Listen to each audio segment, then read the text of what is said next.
Bueno, buen día a todos. Le damos la bienvenida hoy a un nuevo encuentro del curso anual de gastroenterología y endoscopía digestiva.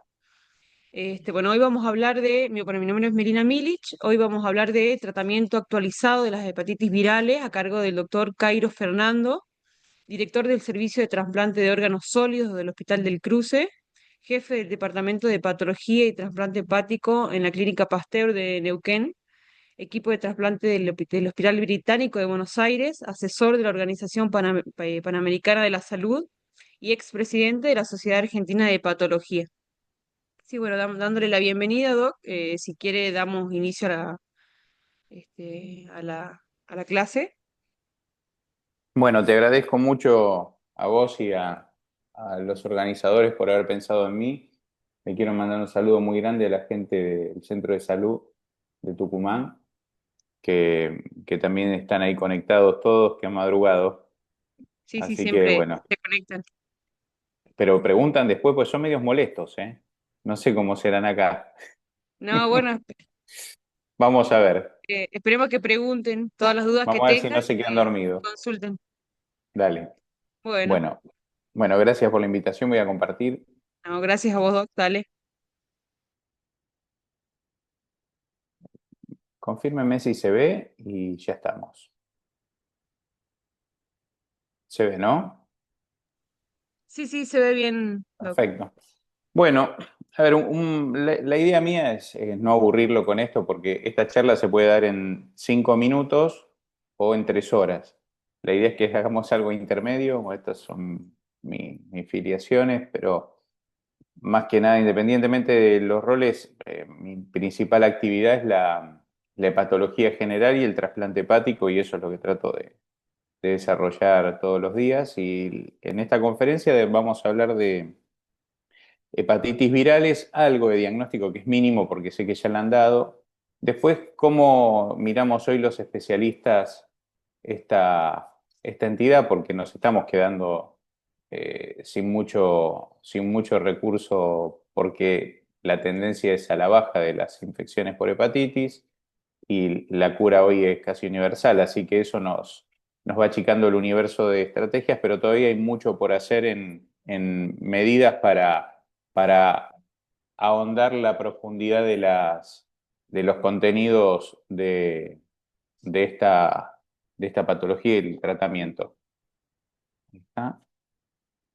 Perfecto. Bueno, para comenzar, las hepatitis virales son un problema internacional y como pueden ver en esta diapo, se estima o se estimaba que hasta el 2015 casi 1 millón de muertes por año estaban provocadas por hepatitis virales. Entonces ahí en el gráfico de barras pueden observar de qué se mueren los pacientes con hepatitis B, con hepatitis C y otras hepatitis, pero principalmente la hepatitis B mata de 3 formas diferentes, como presentaciones fulminantes, en una proporción que no es más del 9-10%, como cirrosis descompensada en el resto de las causas y en un porcentaje no despreciable el hepatocarcinoma, que puede estar dentro del contexto del estadio cirrótico o no cirrótico. Así que es una entidad a tener en cuenta. El segundo punto es la mortalidad por hepatitis C, que principalmente está dada por la descompensación de la cirrosis hepática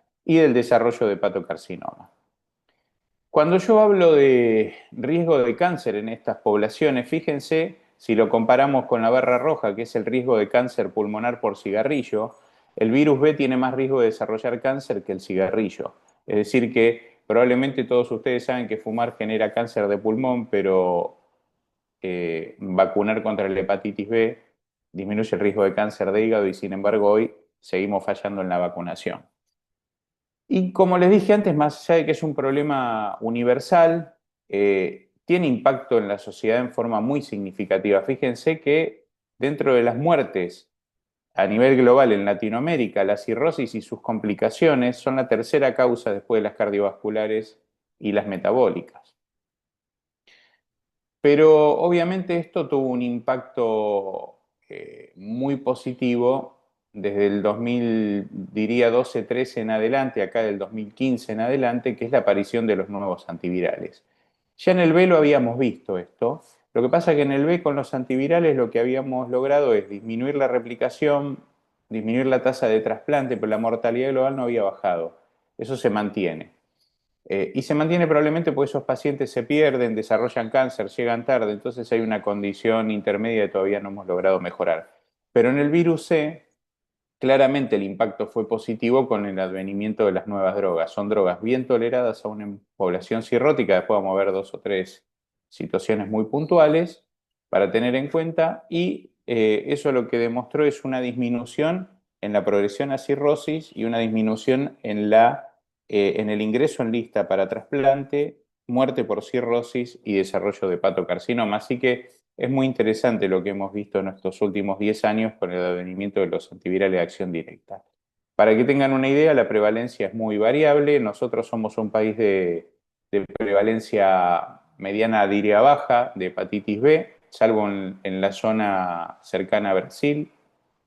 Y con respecto al virus C, también somos una condición de baja prevalencia. Hoy se estima que más o menos el 0,5% tiene anticuerpos para C positivo, y de esos casi el 80% todavía están virémicos, pero por ejemplo esto con medidas como pasó en España hoy, la tasa de positividad del test sigue siendo 0,5, 0,8, pero la tasa de viremia es menor al 1%, es decir, casi no tienen viremia.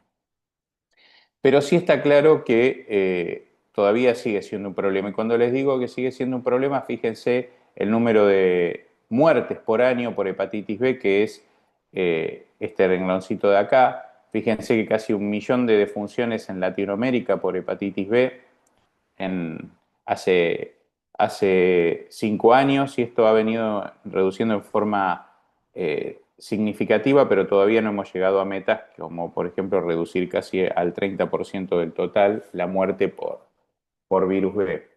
Ahora, ¿cómo podemos actuar en las hepatitis virales para lograr eh, impactar desde el punto de vista estadístico a gran escala, ¿no? En el tratamiento uno a uno, es decir, paciente-médico? Entonces, lo primero que uno tiene que tener en cuenta es que tenemos que diagnosticar más, tenemos que detectar a aquellos pacientes que ya están diagnosticados y que se han perdido, después vamos a hablar un poquito de eso, y debemos educar a la población. Entonces, ¿cómo podemos establecer estas estrategias? Primero, promover la sensibilidad política, es decir, si no hay decisión política de tratar las hepatitis virales, todo lo que hagamos va a ser en vano. Obviamente la decisión política se traduce en decime que me querés, dame plata. Si no, no hay chance. La segunda es ampliar el acceso a la vacuna. Y esto es muy interesante. Yo lo escuché en una conferencia fuera de la Argentina y dije, qué frase boluda y qué profundidad que tiene. Que es la siguiente: la primera vacuna contra el cáncer fue la vacuna contra la hepatitis B. Porque si vos vacunás a la gente, no se contagia el virus, y si no se contagia el virus, reduce la carga de riesgo de desarrollar cáncer de hígado. Así que fíjense con algo tan simple cómo se previene. Obviamente volvemos a hablar de la inversión en asistencia primaria, en estrategias de detección y obviamente en favorecer el acceso al tratamiento. La historia natural del virus B ya la conocen todos, no me voy a repasar en esto, pero de todos los pacientes que se infectan, a la cronicidad van menos del 10%, y esa población a lo largo del tiempo, y si hay comorbilidades asociadas o no, puede desarrollar cirrosis, y lo importante, como les dije antes, que puede desarrollar cáncer aún no estando cirrótico. Acuérdense que el virus B es un virus oncogénico porque entra en el DNA, entra en el núcleo, a diferencia del virus C, que no es oncogénico de por sí. Por lo tanto, si no está cirrótico o casi cirrótico, es raro que desarrollen cáncer. La historia natural del C, como les decía, es muy diferente a la del B. De todos los pacientes que se contagian con el C, la mayoría desarrollan la cronicidad, y un 30-40% a lo largo del tiempo pueden desarrollar cirrosis y sus complicaciones. Algún dato de color, es decir, si el paciente tiene virus C y toma alcohol, como la gente de Tucumán, es muy probable que esos pacientes desarrollen cirrosis, y ese riesgo es 150 veces más alto que si no tomaran alcohol. ¿Cómo se diagnostica la B aguda? y no voy a hablar mucho de diagnóstico, pero es la puerta para los tratamientos. Es decir, si uno sospecha B aguda y tiene muy pocos elementos para diagnosticarlo, lo único que tiene que pedir es una IgM anticuerpo. ¿Por qué no pedir el antígeno de superficie como método de diagnóstico de patología aguda? Ahora lo vamos a ver, pero es porque un 10 o un 15% pierden el antígeno de superficie dependiendo mucho de la carga de respuesta inmune que tenga ese paciente y pueden tener una B aguda con antígeno negativo. Por eso el IgM anticorp positivo, y si tiene una relación de positividad muy alta comparado con el valor control que tienen ahí, que es 1, 1.5, ahí lo tienen que sospechar como una B aguda. Y esto es importante porque cuando uno ve una B aguda con antígeno negativo, y no se la olvida más. Yo me acuerdo de un caso que vi hace muchos años que andaba dando vueltas, no tenían diagnóstico, era solo IgM, le dije es una B aguda, el otro día un Guillain-Barré hizo, es decir, mucha respuesta inmune, tuvo 30 días internado, intubado, una catástrofe, fue pobre pibe.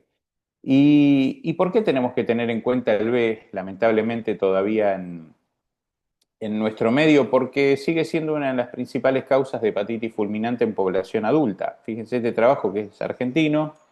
La hepatitis B como entidad aislada es la tercera causa de hepatitis fulminante en nuestro medio. Así que fíjense que con una boludez tan simple como vacunar esto se previene, pero seguimos teniendo un gran error. No sé si han visto los datos del programa nacional, pero del total de pacientes que se vacunan para virus B con la primera dosis, solo el 60% llega a la tercera. Ahora, muy bien, esa hepatitis aguda puede evolucionar a formas severas. ¿Cómo se define una hepatitis severa? Porque le cae la protrombina por debajo de 50. Y si hace encefalopatía se llama fulminante. Ahí, cuando uno habla de tratamiento de B en la hepatitis aguda grave o fulminante, la verdad que hay una gran batalla. Sin embargo, todas las sociedades científicas dicen lo mismo. Dicen, muchachos, denle tratamiento antiviral. ¿Cuál es el objetivo? Bueno, hay un objetivo que no se cumple, que es reducir el riesgo de evolucionar a la fulminante o a necesidad de trasplante o morir. Eso no se ha demostrado hasta ahora con los tratamientos antivirales, pero sí, y eso lo miramos los trasplantólogos, darle un antiviral a un virus B en contexto de una hepatitis aguda grave o fulminante es bajar la carga de virus para que el nuevo hígado no se infecte. Acuérdense que hígado infectado es DNA metido en el núcleo de la célula y eso no se va más.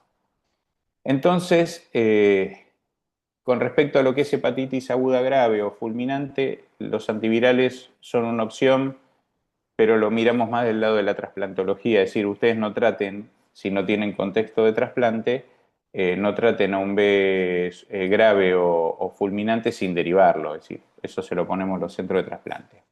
Ahora vamos a la hepatitis B crónica, ese 10% que ustedes lo vieron amarillo, lo siguen en el tiempo y las transaminasas no llegan a ser nunca normales y le piden antígeno de superficie y pasan 6 meses y sigue siendo positivo. Bueno, quiero entender ese virus. Acuérdense que el virus B es como una serie. Yo no soy de mirar muchas series, pero está claro que mirando un solo capítulo no pueden hacer mucho más que eso, que entender ese capítulo y listo. Es decir, para conocer el virus B tienen que ver el árbol familiar o toda la historia. Entonces acá se los dividí en dos colores. ¿Qué tenemos que pedirle a un paciente que tiene virus B? Desde lo virológico y desde lo hepatológico. Es decir, desde el virus y desde el hígado. En celeste tienen las determinaciones que hay que pedir en un virus B crónico para entender su estatus. Antígeno de superficie, carga viral, antígeno E y anti-E. Y desde el lado del hígado propiamente dicho, un hepatograma y una estadificación de fibrosis. Con eso van a tener claro el diagnóstico de este grafiquito que me costó bastante hacerlo, pero que me parece muy práctico y didáctico. Si ustedes tienen con esas determinaciones antígeno E positivo o negativo, ya abren el cuadro a lo que sería B E positivo o B E negativo. Después ver la ALT. Si la ALT está alta, el paciente tiene un cuadro de hepatitis. Si la ALT es normal, es un cuadro de infección. Obviamente eso va de la mano de la carga viral, porque cuanto más carga viral hay es cuanto menos ALT tienen y viceversa. Y después la estadificación del hígado para saber en qué condición está ese hígado, si ya viene sufriendo en forma crónica o no. A partir de ahí ustedes van a tener los 4 estadios de la nueva clasificación, que es hepatitis si tiene ALT alta, o infección si tiene ALT normal, E positivo o negativo, y después el estadio de fibrosis. Con eso van a saber dónde están parados. ¿Y para qué sirve esto? Para entender con mucha imaginación cómo está ese hígado, que acá tienen las biopsias de cada entidad, y puntualmente lo que tienen que tener en cuenta es que cuando ustedes tienen un paciente con una hepatitis, es decir, hepatitis bioquímica, ¿no? Aumento de las transaminasas, ya sea valores altos o bajos, ¿no? Estamos hablando de alteración del hepatograma, como tienen en la imagen 2 y en la 4, que acá se las estoy marcando con la flechita. Esos pacientes tienen más riesgo de progresar en fibrosis y desarrollar cáncer, entonces esos pacientes hay que tratarlos. Y acá lo tienen, la forma de tratarlo. Ahora, la indicación de tratar estos pacientes, nosotros la basábamos hasta el año pasado en estas guías. Es decir, carga viral, grado de fibrosis y ALT. Esa era la indicación. ¿Qué pasó con la OMS? El año pasado estableció unos nuevos criterios que son muy parecidos a esos, ahora lo vamos a mirar, y le agregó algunos datos con un fin más desde la salud pública o infectológico, que es reducir la carga de circulación viral, que no era algo que nosotros mirábamos. Nosotros mirábamos riesgo de daño hepático y cáncer, y ellos lo que miran es disminución de circulación. Para eso lo quieren tratar con las drogas que tenemos hoy. Entonces, ese es el primer concepto. El segundo, bueno, la Sociedad Argentina de Hígado esto lo adoptó como nueva indicación desde el año pasado, así que nosotros avalamos también estas guías. ¿Y qué se dice hoy? Bueno, si el paciente tiene fibrosis más de 2, por cualquier método, en ese contexto deben pensar en el tratamiento, independientemente de los niveles de ALT y de DNA. Y más aún si el paciente tiene fibrosis avanzada. Pero con más de F2, es decir, de fibrosis moderada, hay que tratarlos. La segunda, si tienen carga viral mayor a 2000, es decir, la carga viral, lo van a ver en unas diapos más adelante, es sinónimo de riesgo de cáncer y de transmisión y de progresión de enfermedad. Es decir, que más de 2000 se trata, independientemente de la LT o del grado de fibrosis si no lo tenés, pero la recomendación es hacerlo de cualquier forma.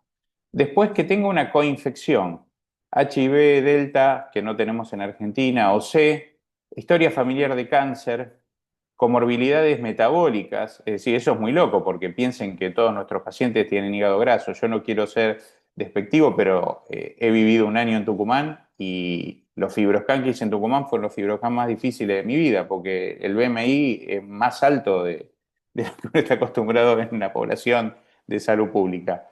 Es decir, por la alimentación, es decir, todos van a tener hígado graso, así es muy probable que todos sus pacientes con virus B tengan una comorbilidad que requiera el tratamiento, independientemente de la carga viral, de la ALT o del estadio de fibrosis. Así que ese sí es un cambio muy grande. Y el otro cambio es si vos no tenés DNA y tenés la ALT alterada, y es muy interesante, la ALT o TGP, cuando miran la alteración, es por arriba del valor normal. En hombres 30 unidades, en mujeres 19, es decir, son súper normales. Así que con este contexto lo que uno piensa es que aumentaría mucho el área de población a tratar. En realidad esto hicimos un trabajo multicéntrico latinoamericano, aumenta un 15% la población que uno tiene que tratar con antivirales.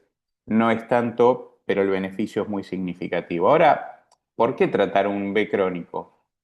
Lo tratás para disminuir el riesgo de cirrosis y de cáncer, y eso se logra con la supresión del DNA. Es lo primero que hay que hacer, dejar que la fábrica deje de funcionar y que caiga la carga viral.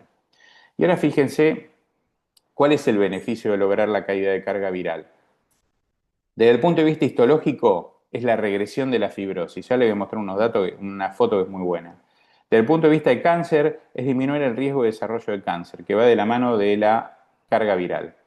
Y obviamente disminuir el riesgo de progresión de enfermedad y descompensación porque esos son años de vida ganados. Este trabajo, que es el REVEAL, que es viejísimo, demostró esto, que dependiendo de la carga viral de los pacientes es el riesgo de cáncer. A mayor carga viral, mayor riesgo de cáncer. A mayor carga viral, mayor riesgo de cirrosis. Así que por eso hay que tratarlos. Fíjense el impacto de un tratamiento antiviral en virus B. Estas son una microscopía de un hígado biopsiado con un tricrómico, te das cuenta, pues tiene lo azul del tricrómico, lo azul es la fibrosis. La primera imagen es un hígado cirrótico, fíjense, tiene nódulos de regeneración, y este es el mismo hígado a lo largo de 10 años. Esto fue tratado con Adefovir y se publicó hace más de 12 años en New England como la reversibilidad de la fibrosis en virus B.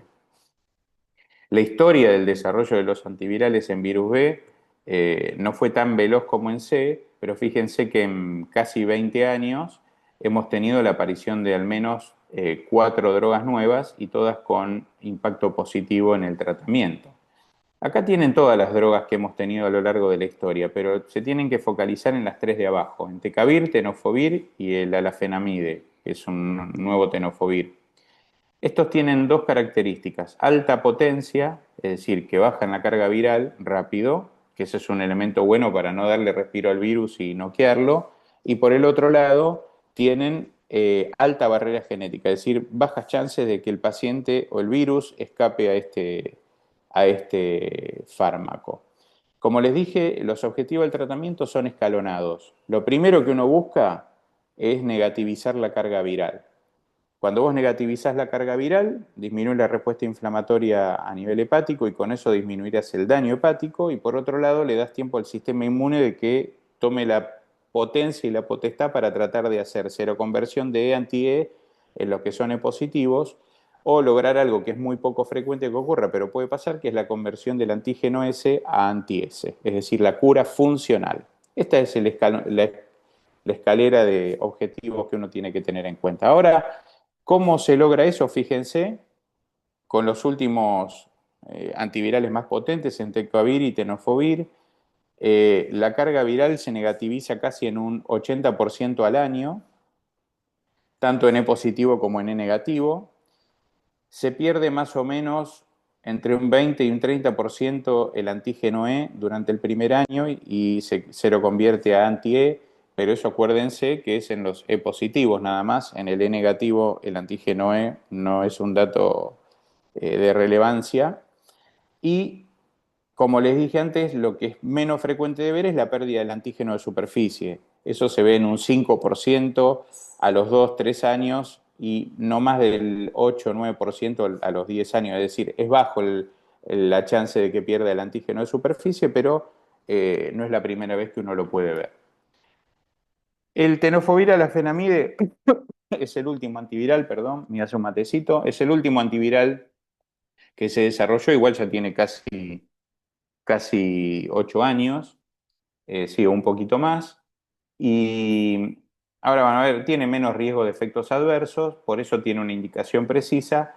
Y desde el punto de vista de la potencia y de la barrera genética es igual al tenofovir clásico, así que es comparable en resultados.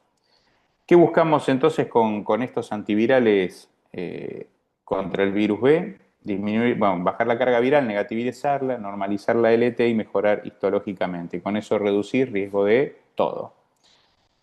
Y esto es importante porque nosotros lo vemos. Es decir, yo nunca me voy a olvidar un paciente que me enseñó mucho en virus B, que lo conocí intubado en una terapia intensiva por encefalopatía, cirrótico, ¿no? Y le puse entecavir y lo sigo viendo después de 15 años con un estadio de fibrosis 2, es decir, lo rescaté de ir al trasplante o a la muerte o al cáncer y el tipo sigue vivo ahora tomando una pastilla por día, es maravilloso, pero no logré sacárselo.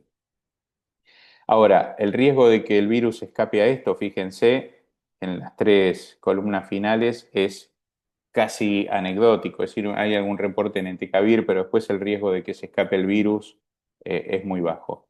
Se ajustan estas tres drogas al riñón, dos sí, una no. Acuérdense, el TAF, como le dije, tiene menos riesgo de efectos adversos, por eso en pacientes con caída del filtrado glomerular se puede igual utilizar en la dosis habitual, pero el tenofovir y el entecavir son drogas que se deben ajustar al clearance, así que eso lo tienen que tener en cuenta.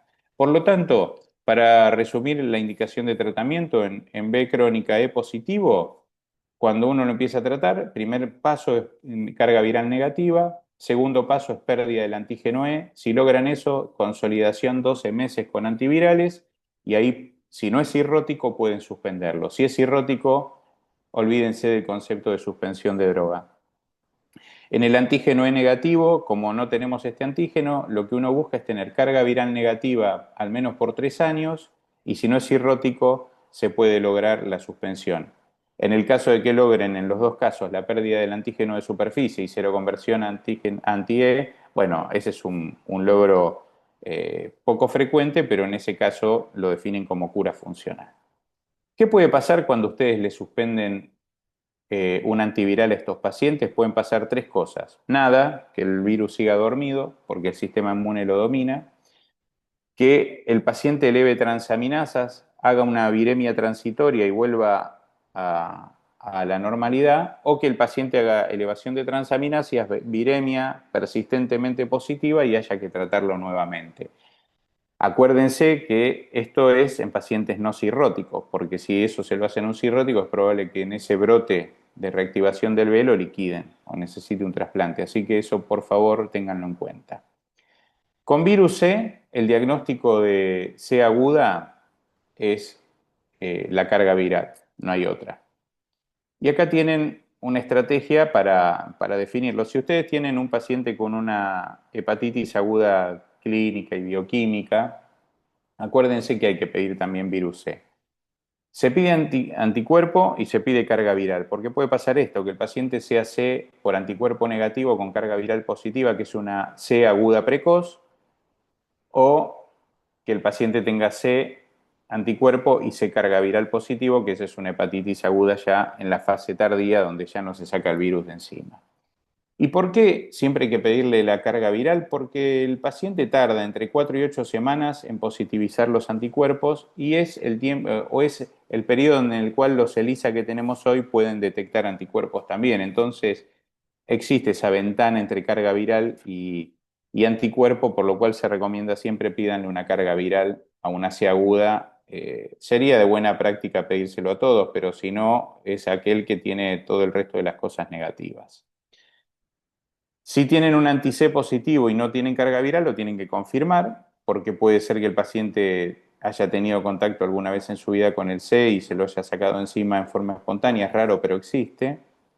Y así que lo confirman con la carga viral. Ahora, ¿por qué pensar en el C y pensar en tratamiento en agudo? En agudo el tratamiento es igual que en crónico, así que no me voy a detener en eso. Lo que sí es importante que tienen que tener en cuenta es que cuando uno trata el C, lo que está logrando es ganar años de vida. Fíjense en estos dos gráficos, hay muchos estudios de esto, pero tener C positivo y virémico es aumentar el riesgo de mortalidad. Pero fíjense que es mortalidad de todas las causas de mortalidad, porque es tan inflamatorio el virus C a nivel sistémico que el paciente tiene mayor riesgo cardiovascular, mayor riesgo renal, mayor riesgo inmunológico y mayor riesgo de desarrollo de enfermedad hepática. Así que todas las muertes aumentan en los pacientes virémicos y eso es un dato no menor. Después le voy a mostrar datos de un trabajo que hicimos nosotros. Esta es la cascada de atención y tratamiento del Programa Nacional de Hepatitis Virales para virus C, pero está tuneada por mí, ¿no? Yo le metí colores, le metí más magia.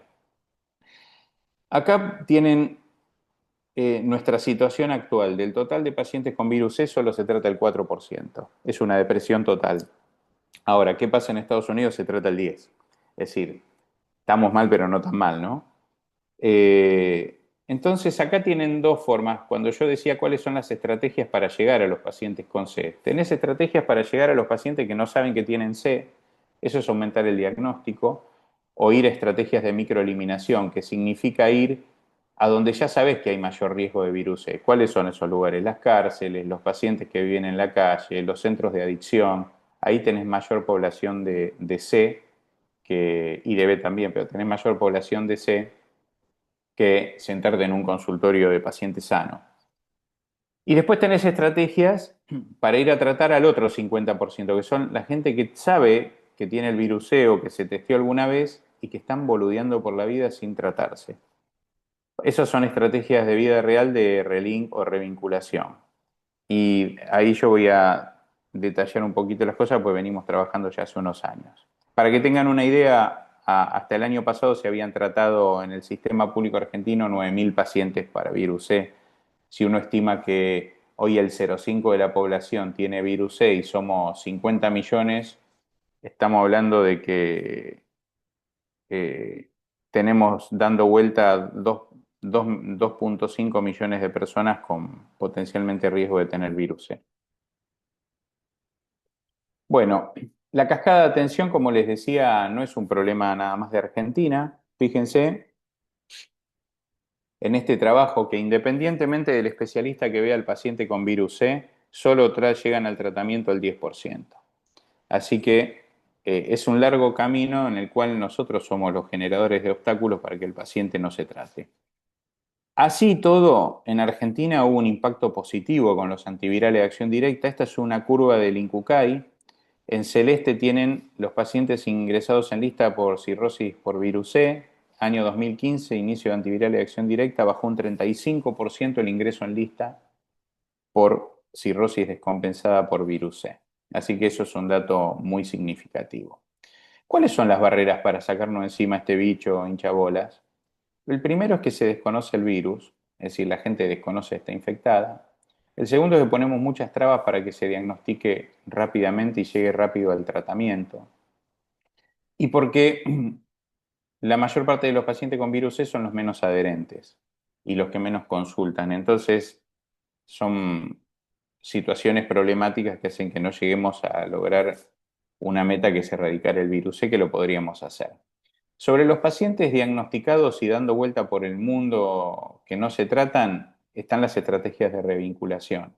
Para eso tenés que tener estrategias de cómo contactar a esos pacientes, cómo recibirlos, cómo diagnosticarlos rápido, cómo tratarlos y cómo hacer el seguimiento. Y eso es lo que uno tiene que tener en cuenta para ir a estos nichos donde vos sabés que hay mayor riesgo de presencia del C y si vos tratás, es decir, si nosotros queremos lograr la erradicación mundial del C atendiendo uno a uno pacientes, no llegamos más.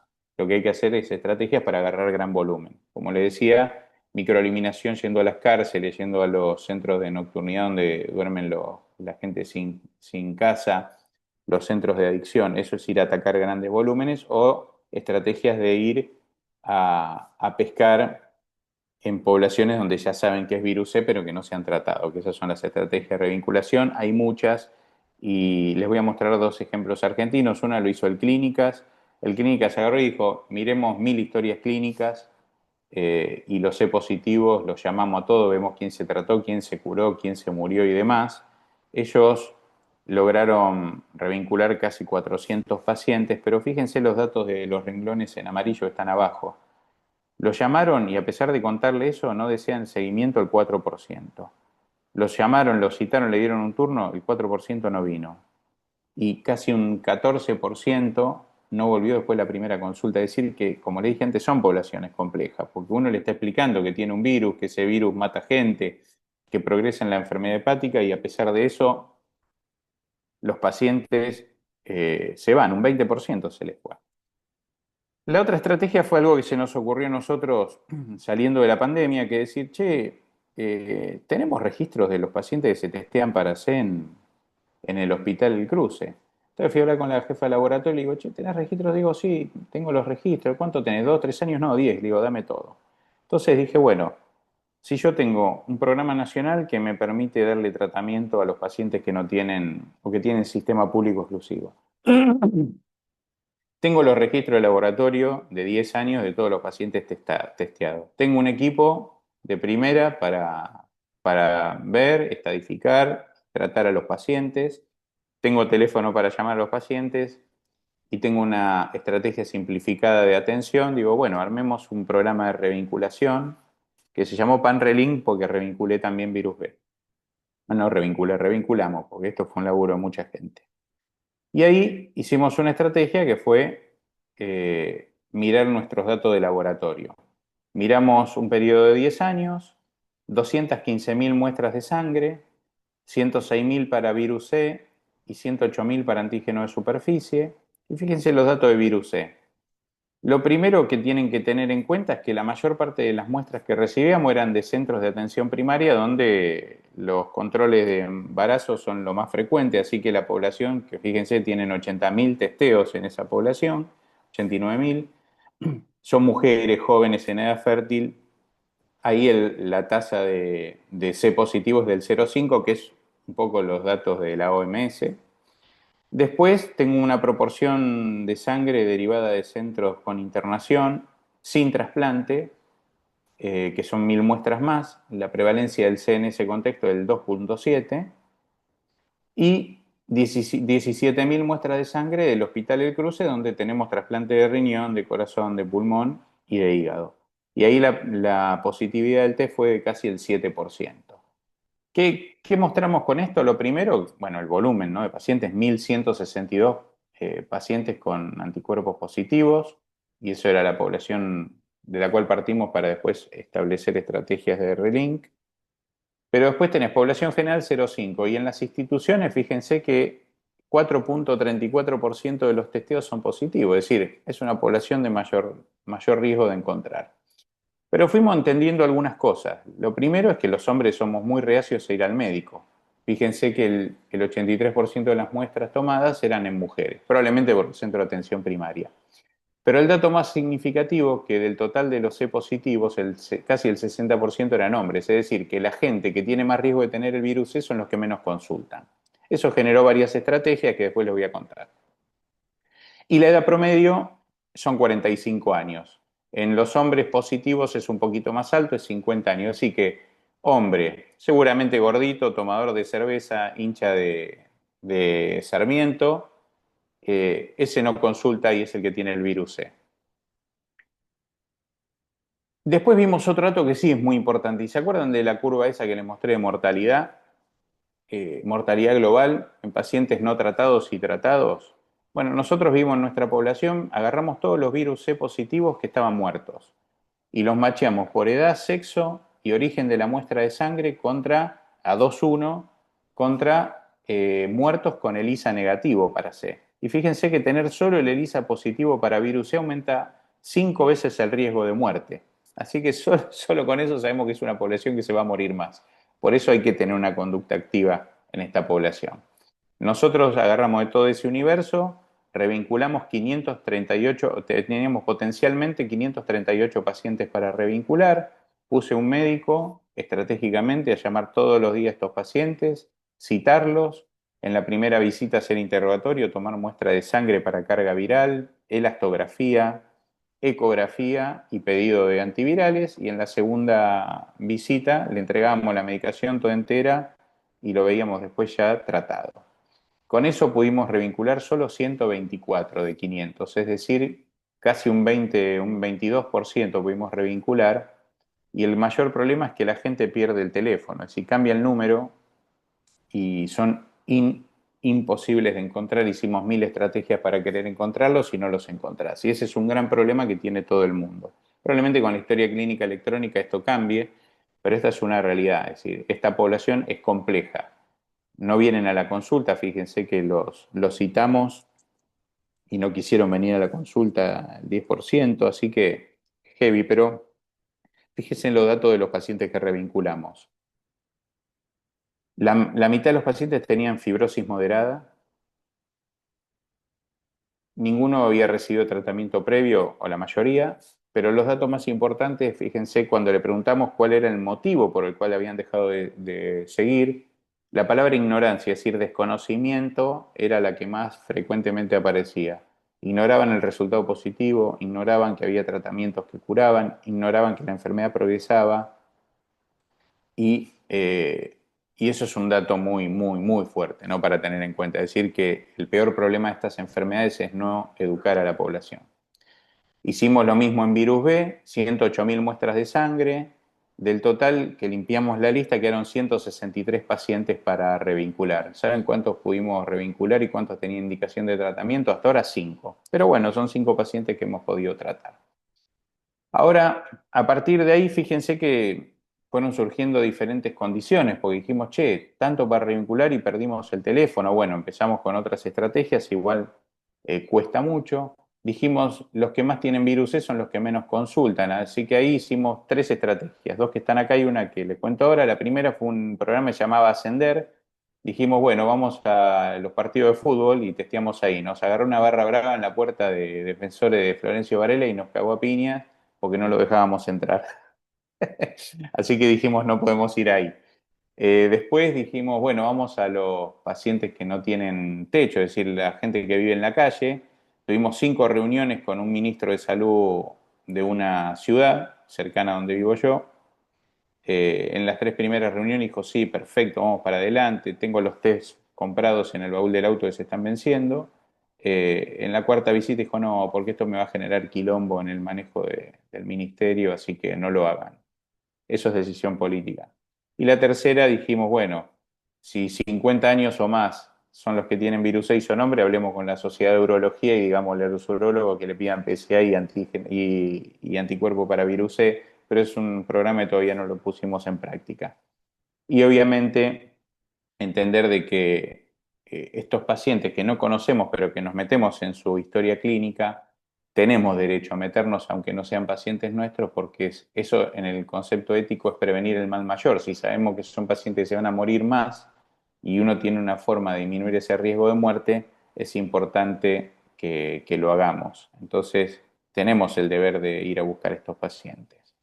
Obviamente eso generó otra idea, que fue un proyecto multicéntrico argentino, que lo desarrollamos en el año 24.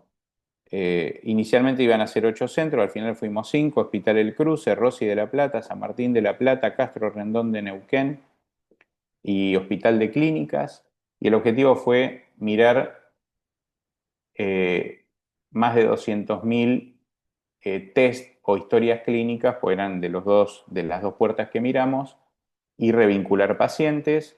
Esto lo voy a presentar ahora en la ALE, en el americano y probablemente en la Sociedad de Hígado, así que después lo verán y si no me preguntan cuando termino la charla, pero fue muy positivo porque revinculamos más de 500 pacientes, tratamos más de 200 y se curaron el 98%. Ahora, cuando hablamos de curación, hay que cambiar conceptos. Lo que era cascada de atención tiene que ser manejo simplificado, es decir, tenemos que ser simples en el diagnóstico y acceder rápido al tratamiento. ¿Cómo tiene que ser el tratamiento que llamamos tratamiento simplificado? Tiene que ser simple, no es simplificado, es simple. Si vos tenés dos esquemas para elegir, tenés que ver cuál es el que mejor te cierra a vos o al paciente para el manejo o para las interacciones con las drogas y a partir de ahí definir el tratamiento. ¿Qué es el tratamiento simplificado? Es establecer estrategias de diagnóstico, estadificación y acceso a las drogas en forma rápida. Con eso hoy uno podría tratar al 95% de los pacientes. Lo primero que hay que hacer es estadificarlos. Pueden hacer por métodos de cálculo como el FI4 o hacerle una elastografía. A partir de ahí definen cirrosis, no cirrosis, chau. El cirrótico en general se recomienda que lo trate alguien que sabe, el no cirrótico lo puede tratar cualquiera que sepa tratar con estas drogas. La segunda cuestión es las interacciones farmacológicas, que esto sí es un tema importante porque uno de los esquemas tiene un inhibidor de proteasa, el otro no. El inhibidor de proteasa genera más interacciones. Y a partir de ahí definir si tiene alguna comorbilidad, si ese paciente lo tiene que tratar a alguien que sea experto o no. Pero a partir de ahí, como les dije antes, el 95% de los pacientes pueden acceder al tratamiento en forma simplificada y sin tener problemas en su manejo. ¿Con qué esquema? Con cualquiera de los dos que tienen ahí, sofovir, velpatasvir o velcaprevir, pibentasvir. Cualquiera de los dos esquemas, con las dosis, las semanas que acá tienen, el Sosvel, que es el Epclusa, 12 semanas para todos, y el GP son 8 semanas para todos, salvo para el cirrótico expuesto previamente, que ese son 12 semanas.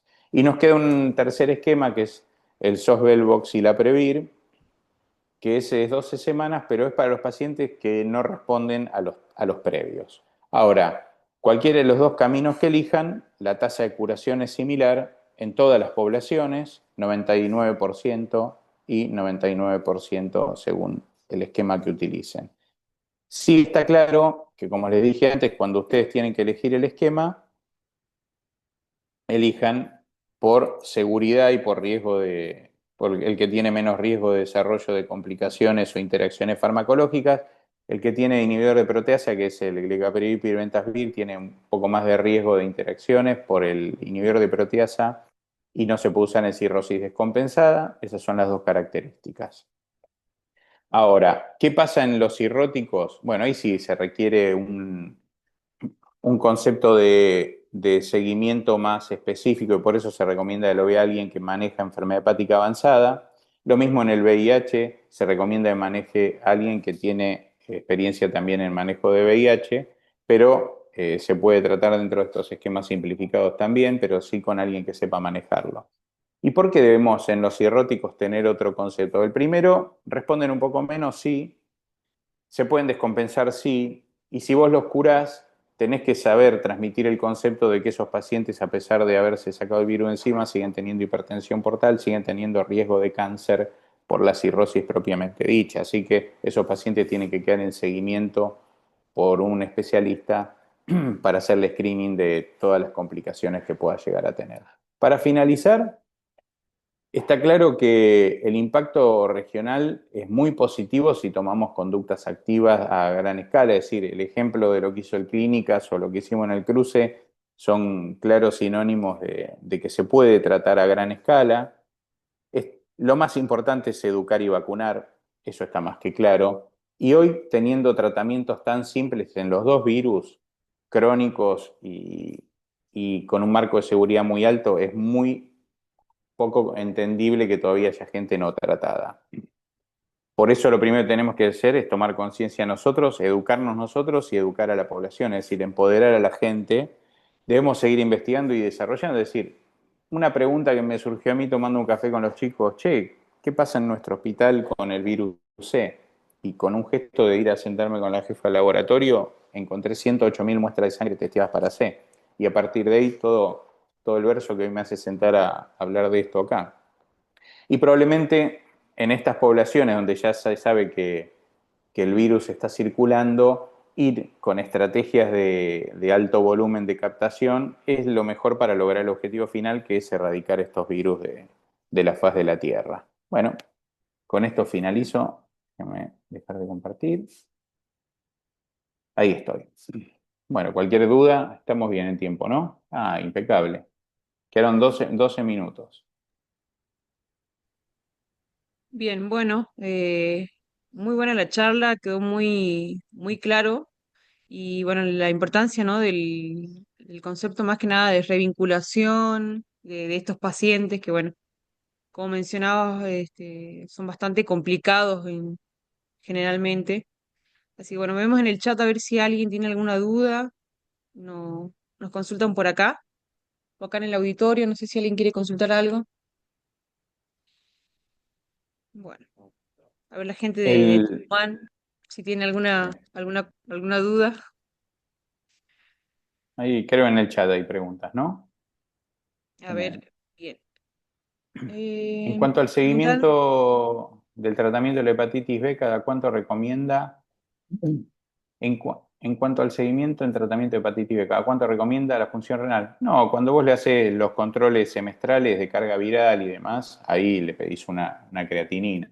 Es decir, yo no ahondé en eso, pero está claro que más el tenofovir que el entecavir aumenta el riesgo de daño renal. Y cuando apareció el TAF, el tenofovir uno mira cómo cuando lo cambian de entecavir perdón, de tenofovir a TAF, disminuye el riesgo cae el valor de creatinina absoluto, ¿no? Y mejora el clearance. Por eso hoy, cuando ustedes tienen un paciente mayor a 65 años, un paciente con factores de riesgo para tener insuficiencia renal crónica o comorbilidades como diabetes descompensada, o trasplantados, que son pacientes de alto riesgo de desarrollar falla renal crónica, en esa población se recomienda el TAF. viene acá, nos seguían preguntando si, bueno, en el caso de que haya una coinfección con virus B y C, ¿cuál se trataría primero? Bien, es una muy buena pregunta. Hay que tratar los dos. Es decir, cuando conviven los dos virus, eh, gana en la competencia el que se replica más rápido. Por eso siempre gana el virus C al virus B. En la tasa de replicación el C es mucho más alta, entonces van a tener cargas virales altas de C, más bajas de B. Pero con los esquemas que hoy tenemos se puede empezar a tratar en forma simultánea los dos al mismo tiempo. Bien. Y acá tenemos una pregunta en el auditorio. A ver. tenemos un- Hola, buenos días. Fernando, te hago una consulta. Buen día. Eh, por ahí, claro, llega el paciente con el hepatocarcinoma, ¿viste? Mayormente sobre el hígado enfermo. Sí. Eh, ¿Cuál sería una contraindicación ya para tratarlo? ¿Sería una cirrosis descompensada o un estado ya incurable del paciente o a todos habría que tratarlo? Bien, es una muy buena Sí, pregunta. organizado. ¿Cómo? Eh, Hola, hola. sí, sí, sí, sí, sí, te Sí, estamos Ah, escuchando. no, no, pensé que habían seguido hablando. No, te digo, es una muy buena pregunta. El tema es así, que a vos te llegue un paciente con hepatocarcinoma, independientemente de que sea B o C, eh, lo primero que tenemos que saber es si ese hepatocarcinoma tiene criterios de curabilidad o no. Si el paciente te llega con un cáncer grande, es decir, fuera de criterios de tratamiento curativo, voy a hablar en inglés, es una patada en los huevos. Porque a ver, se nos escapó del sistema, ¿no? Es decir, ahora vamos a presentar un abstract en el Congreso Argentino de Hígado de, si yo mal no recuerdo, 90 cánceres que recibimos solo el año pasado. La mitad llegan pasados. Y en la mitad tenés opción de un tratamiento. Entonces, el primer concepto es ese cuando te llega un paciente con cáncer, es decir, ¿cómo está su condición de cáncer? ¿Pasado o no pasado? Si está pasado y el pronóstico de sobrevida no es mayor a 12 meses, tratarlo con antivirales eh, queda mucho a gusto del consumidor porque no tiene ningún beneficio puntual porque ese paciente se va a morir. Entonces es un recurso que no va a impactar en su beneficio primario y sí en el costo, ¿no?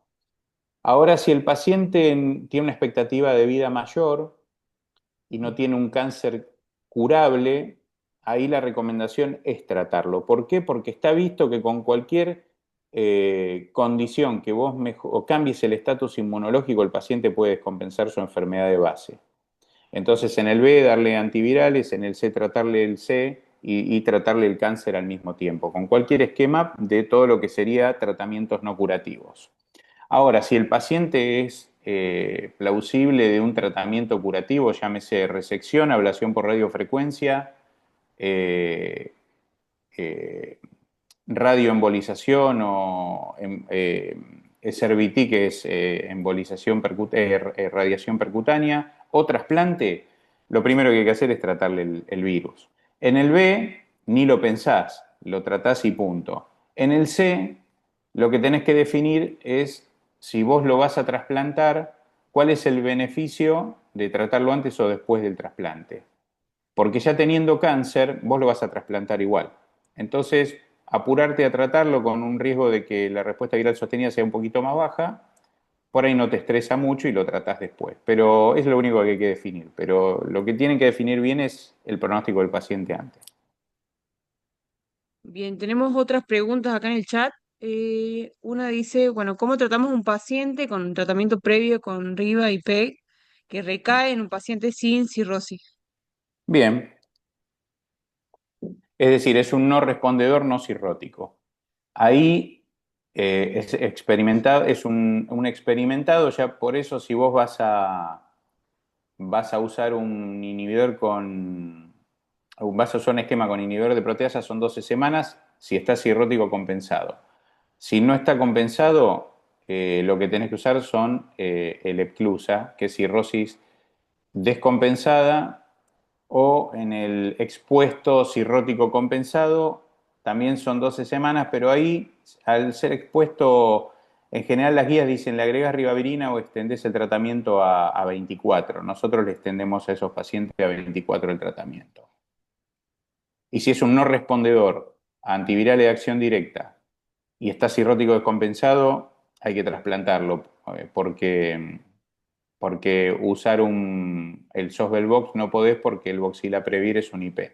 Entonces, cuando tenés más de 3 de bilirrubina, tanto el Voxilaprevir como el Glicaprevir no se pueden usar. Bien, otra pregunta dice, bueno, en un paciente con infección con hepatitis C y HIV que no adhiere al tratamiento para HIV, si se iniciaría el tratamiento para el virus C. Y lo que pasa es un problema, pues es una población compleja. Si es un no adherente al tratamiento para HIV, Claro, difícilmente eh, adhiera. es muy, sí, es muy difícil. Ahí tenés que tener un planteo de estrategia de adherencia muy grande. Qué sé yo. Mira, mi gran problema cuando generé la estrategia de testear a todos los homeless de la capital federal, estimábamos 4.000 potenciales pacientes para testear y se estima que el 3%, pues yo extrapolé los datos de la cárcel, más o menos. A ver, no los quiero estigmatizar, pero se estima que son poblaciones similares. Es el 3%. Las cárceles argentinas tienen 3% de virus C. Entonces, yo sabía que iba a encontrar 120 virus C, más o menos.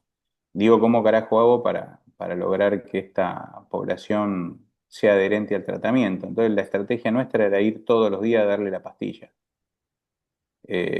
Brasil hizo lo mismo y le pregunté cómo lograron la adherencia. Y el médico dijo, porque les expliqué que si no tomaban la pastilla tenían impotencia sexual. Entonces, eso me aumentó la tasa de toma de medicación. Yo lo que había pensado era algo más sentimental, era regalarles un alfajor por día. Algo no tan, Había tan conseguido el cruel. soporte para que me banquen alfajores para estos 120 tipos.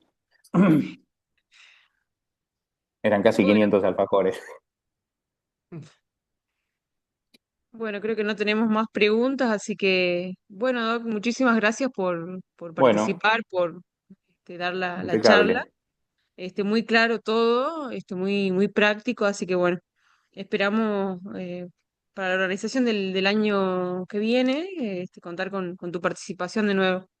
Bueno, inviten así Bueno, cantamos unas zambas. bueno, estás invitado. Dale, un beso grande. Bueno, Doc, nos Gracias a vemos. todos, saludos, chau. Chao, chao, gracias. Chau.